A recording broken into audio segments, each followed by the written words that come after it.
Okay, so today on Doc's Pontiac Garage, we're going to be draining some fluid out of a monster trans, replacing that ridiculous chrome turbo pan that leaks like a sieve. Other things leak as well, but the pan just never really gave me a fighting chance. I'm going to put a aluminum pan on it. We're going to switch it over for dual gate shifter upstairs. All right, folks, wish me luck. Catch you. First thing is you're going to have to do is move the cross member back. Because it seems like, unless you have the holes drilled in the cross member to notch this, you won't get the back bolts. So the first thing I like to do is unbolt the cross member and just back it out. Just back it out an inch or so. That'll give you clearance to the rear pan bolts. It's going to be a mess either way. Well, in today's world, 2024, transmission fluid's so expensive. You got to recoup whatever you can recoup and strain it. So, plug had a magnet on it. Didn't look like it caught too much metal. So we're going to drain the pan first, take it down, throw a new cable up, all that good stuff. All right, folks. Clean out your antifreeze can, blow it out real good with air, make sure it's good and dry. I like to use that. Tells you if you got 4 quarts or not. Good way to gauge things. You would never get it in little bottles. All right, Doc's Pontiac Garage, draining the tranny on a monster 350.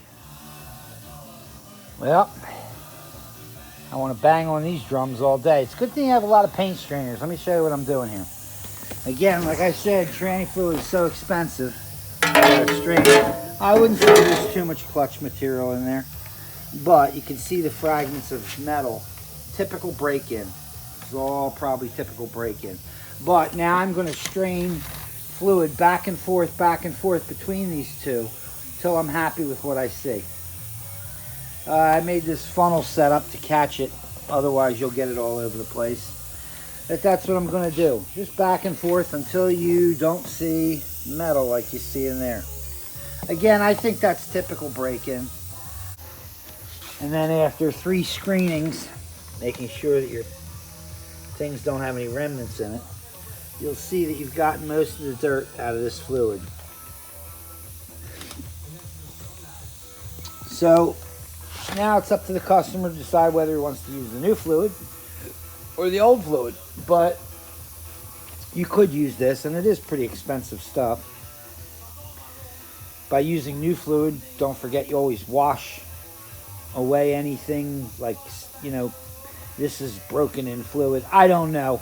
People have all kinds of fluid things. I'm not a scientist. What do you mean you're not a scientist? Your name is Doc. Oh, that'd be doctor. I just know what I know.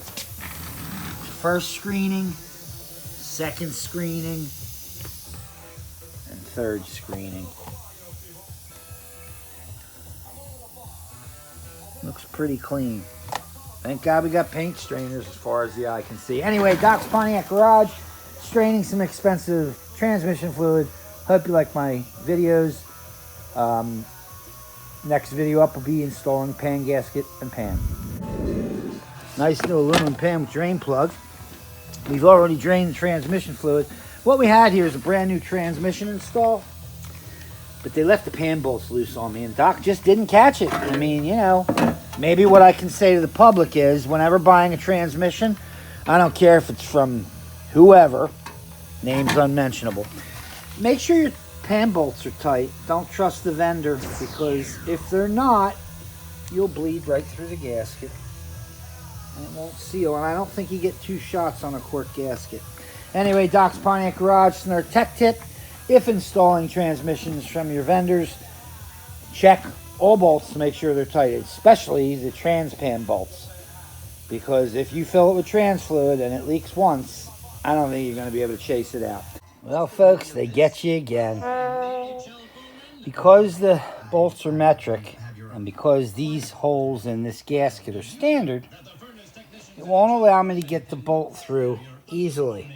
In other words, it almost sticks the bolt together. It won't fit through the hole. So I'm unable to achieve the correct torque to try to get these bolts in started nicely. So once again, aftermarket, they get you, man. If it's non-factory, remember, doesn't fit. No fit.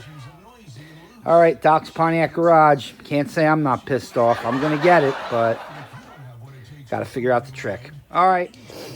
I took a drill and I drilled out each one of these pan bolt holes in the gasket very carefully. And I made them nicer so that I will be able to tell. However, I think the problem is you have to use their pan bolts because the head on this is too big. They are the right length.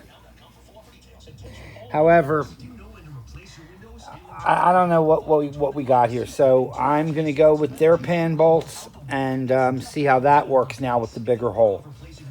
Because what I'm seeing is they can't fool me. This bolt, even grinded down, has that lip on it.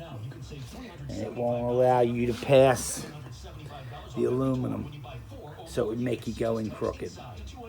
So I'm going to use that bolt. It is the right thread. See what happens. All right, bitch, Arno. Yeah, you got to use their bolts. You got to drill out the gasket. Their bolts, I'm not real happy with, man. You don't get, I wouldn't say they'll work, but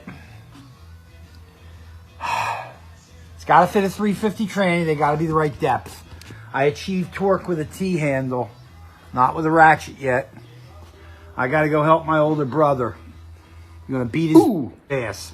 All right, I'll talk to you soon.